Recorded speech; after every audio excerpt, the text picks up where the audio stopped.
nouveaux achats d'occasion et c'est parti.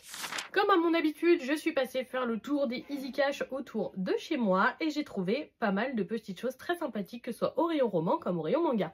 On commence avec les tomes 5 et 6 de l'édition colossale de l'attaque des titans, édité chez Pika, que j'ai payé 14 € au lieu de 20 € leur prix neuf, donc je suis très contente, ils sont en état nickel. On a sur cette couverture le titan d'Ygmir et sur ici le titan bestial. Vraiment, j'aime beaucoup redécouvrir l'attaque des titans avec cette édition colossale. Pour ma part, j'avais déjà vu l'animé que j'avais vraiment beaucoup apprécié, mais je crois que j'apprécie encore plus la lecture.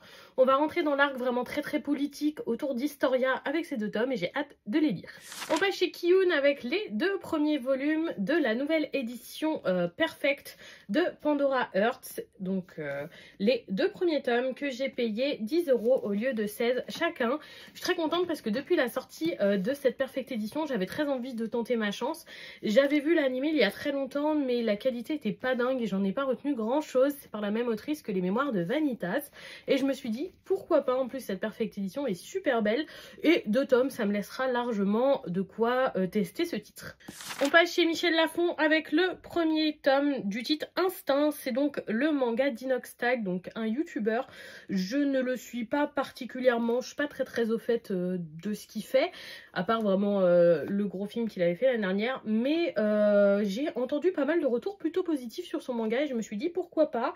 Je l'ai payé 8 € au lieu de 11,9 € et ça se tente, donc je vais découvrir tout ça. J'ai ensuite trouvé 4 tomes de la série Cruel garçon perdu, édité chez Roncière.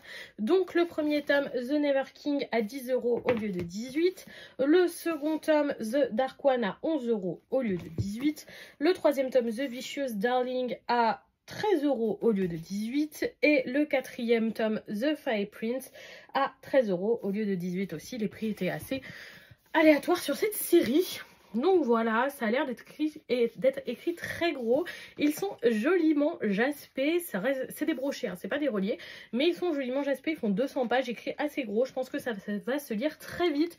C'est une réécriture sombre du conte de Peter Pan. Je sais pas si je vais aimer ou pas, parce que souvent dans les titres édités chez Roncière, il y a trop de scènes de sexe à mon goût. J'aimerais qu'il n'y en ait juste pas. Et dans leurs titres, il y en a beaucoup trop, mais écoutez, je verrai.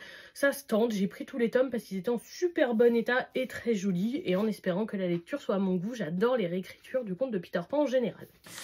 On termine mes achats chez Kiyun à nouveau avec le premier tome du titre Les Fleurs du Mal qui est terminé en 11 tomes, édité chez Kiyun. C'est donc un autre titre de Shuzo Oshimi.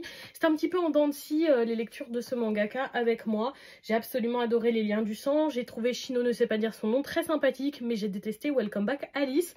J'ai commencé Happiness que j'aime beaucoup. Donc voilà, je teste Les Fleurs du Mal cette fois-ci, qui est une série qui a l'air un petit peu plus vieille graphiquement. Je suis pas sûre que ce soit ce qui m'emballe le plus, mais ça se tente. J'ai payé ce tome 4 €. On passe ensuite aux achats de mon copain qui remplit petit à petit ses romans Naruto. Cette fois-ci, il a trouvé les nouvelles de Konoha, donc toujours édité chez Kana pour 4 €. Je crois que c'est son 6 ou 7e roman Naruto. Donc voilà, il complète petit à petit. Et ensuite, malgré qu'il lise Dragon Ball dans la version full color, il voulait compléter la vieille version qu'il avait chez ses parents, donc les tomes pastels comme ça, vous savez, édités chez Glénat de Dragon Ball. Donc il a trouvé le tome 1 pour 2 € et les tomes 4, 6, 7 et 8 qui faisaient un trou dans sa série pour 6 € le tome. Ils sont en état comme neuf, donc c'est assez rare sur cette édition pastel, donc il était très content de les avoir trouvés et il les a pris pour doucement compléter cette série. Il lui manque vraiment pas beaucoup de tomes. Et donc voilà pour ces quelques derniers achats lecture. Dites-moi si vous avez lu certains de ces titres ou si certains vous tentent. Je serai curieuse de vous lire dans les commentaires et je vous souhaite une bonne soirée tout le monde.